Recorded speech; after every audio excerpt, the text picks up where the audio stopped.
សួស្តីបងប្អូនទាំងអស់គ្នាសូមស្វាគមន៍មកកាន់នីតិរឿងនិទាននៅក្នុងព្រះគម្ពីរថ្ងៃនេះយើងនឹងស្ដាប់រឿងនិទានអំពីជនជាតិអ៊ីស្រាអែលឆ្លងកាត់សមុទ្រក្រហមដែលដកស្រង់ចេញពីព្រះគម្ពីរនិខមណាងជំពូក13និងជំពូក14ហើយនៅចុងបញ្ចប់នៃសាច់រឿងនេះយើងនឹងមានសំណួរមួយចំនួនសម្រាប់ឲ្យបងប្អូនឆ្លើយផងដែរដូច្នេះសូមស្ដាប់ដោយយកចិត្តទុកដាក់ទាំងអស់គ្នាណាបងប្អូន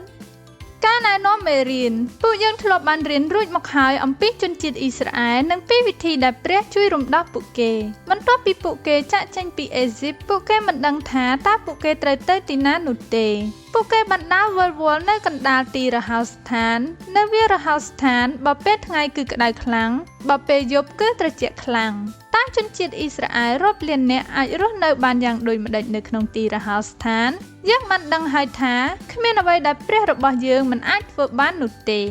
រឿងនៅក្នុងព្រះគម្ពីរបន្ទាប់ពីព្រះអង្គបានរំដោះរាជរបស់ទ្រង់ពីអេស៊ីបហើយទ្រង់បាននាំពួកគេទៅរស់នៅកន្លែងថ្មីមួយដោយនៅពេលថ្ងៃព្រះអង្គបានប្រើបង្គោលពពកដើម្បីបង្ហាញផ្លូវពួកគេថាត្រូវទៅណាបង្គោលពពកអណ្ដែតឡើងខ្ពស់នៅលើមេឃដើម្បីឲ្យមនុស្សទាំងអស់បានមើលឃើញនៅពេលដែលពួកគេដើរតាមពពកនោះពួកគេដឹងថាពួកគេកំពុងតែដើរតាមផ្លូវដែលត្រឹមត្រូវលើសពីនេះទៅទៀតពពកបានជួយការពារកម្ដៅថ្ងៃឲ្យពួកគេផងដែរទោះយ៉ាងណាក្តីនៅពេលយប់ពួកគេមិនអាចមើលឃើញបង្គោលពពកទេនៅពេលមេឃចាប់ផ្ដើមងងឹតបង្គោលពពកក៏ចាប់ផ្ដើមคล้ายទៅជាបង្គោលភ្លើងដែរពួកគេអាចមើលឃើញភ្លើងនៅពេលមេឃងងឹតហើយវាក៏ជួយពួកគេឲ្យមានភាពកក់ក្ដៅផងដែរថ្ងៃមួយព្រះបានដឹកនាំរាជរបស់ទ្រង់ទៅកាន់សមុទ្រក្រហមដែលមានទឹកជ្រៅហើយធំល្វឹងល្វើយប្រជាជនមានការភ័យខ្លាចដោយព្រោះស្ដេចផារ៉ោនបានផ្លាស់ប្ដូរគំនិតរបស់គាត់ពីការដែលអនុញ្ញាតឲ្យជនជាតិអ៊ីស្រាអែលចាកចេញពីអេស៊ីបកងទ័ពរបស់ផារ៉ោនកំពុងតែដេញតាមពួកគេនឹងត្រូវឆ្លងកាត់សមុទ្រក្រហមដើម្បីរត់គេចពីកងទ័ពទាំងនោះព្រះជាម្ចាស់បានធ្វើរឿងដ៏អស្ចារ្យមួយនៅថ្ងៃនោះគឺខ្លាំងជាងការដែលទ្រង់ធ្វើឲ្យមានបង្គោលពពកឬបង្គោលភ្លើងទៅទៀតបន្ទាប់មកម៉ូសេបានលាតដៃរបស់គាត់ទៅមាត់សមុទ្រហើយនៅពេញមួយយប់ព្រះអង្គបានញែកទឹកសមុទ្រឲ្យហូរបញ្ច្រាសវិញដោយឲ្យខ្យល់បក់ពីទិសខាងកើតហើយប្រែក្លាយទៅជាដីហួតហែងទឹកត្រូវបានញែកចេញហើយជនជាតិអ៊ីស្រាអែលបានឆ្លងកាត់សមុទ្រនៅលើដីស្ងួតដោយមានជញ្ជាំងទឹកនៅខាងស្ដាំនិងនៅខាងឆ្វេងរបស់ពួកគេនិខមណាំងជំពូក14ខ21ដល់ខ22សម្រាប់ព្រះគ្មានអ្វីដែលទ្រង់មិនអាចធ្វើបាននោះទេ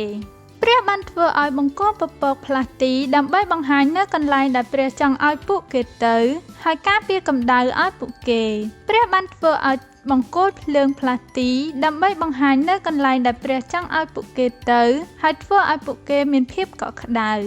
ព្រះបានទប់ទឹកមិនឲ្យហូរហើយឲ្យហូរបញ្ច្រាសឡើងវិញដើម្បីឲ្យដីស្ងួតសម្រាប់ជនជាតិអ៊ីស្រាអែលធ្វើដំណើរឆ្លងកាត់ព្រះយេហូវ៉ាទ្រង់មានបន្ទូលនឹងម៉ូសេថាចុះឯងលើកដៃទៅលើសមុទ្រទៅដើម្បីឲ្យទឹកបានហូរត្រឡប់ទៅគ្របលើពួកសាសអេស៊ីបព្រមទាំងរទេះនិងពួកទ័ពសេះគេផងនោះម៉ូសេក៏លើកដៃទៅលើសមុទ្រហើយដល់ពេលព្រឹកឡើងទឹកក៏ហូរប្រសពចូលទៅកន្លែងដូចធម្មតាវិញពួកសាសអេស៊ីបក៏បាននាំគ្នារត់ចេញពីទឹកប៉ុន្តែព្រះយេហូវ៉ាទ្រង់ផ្ដួលគេនៅកណ្ដាលសមុទ្រទៅហើយទឹកក៏ត្រឡប់មកគ្របលើអស់ទាំងរទេះនិងពួកពលសេះ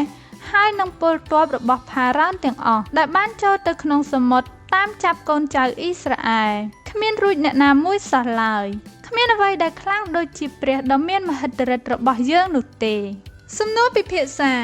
1. តើព្រះបានប្រើអ្វីនៅពេលថ្ងៃដើម្បីដឹកនាំផ្លូវសម្រាប់ជនជាតិអ៊ីស្រាអែល 2. តើព្រះបានប្រើអ្វីនៅពេលយប់ដើម្បីដឹកនាំផ្លូវសម្រាប់ជនជាតិអ៊ីស្រាអែល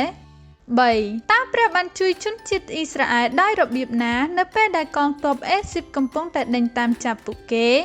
4. តើមានការអ្វីដែលព្រះមិនអាចធ្វើបានដែរឬទេខគម្ពីរចងចាំទំនុកដំកើងជំពូក23ខ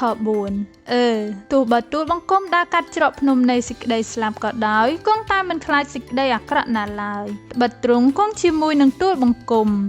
សម្រាប់មេរៀនសាលាថ្ងៃអាទិត្យដែលតេតងទៅនឹងរឿងនិទានព្រះគម្ពីរខាងលើនេះសូមចុចនៅលើ link ខាងក្រោម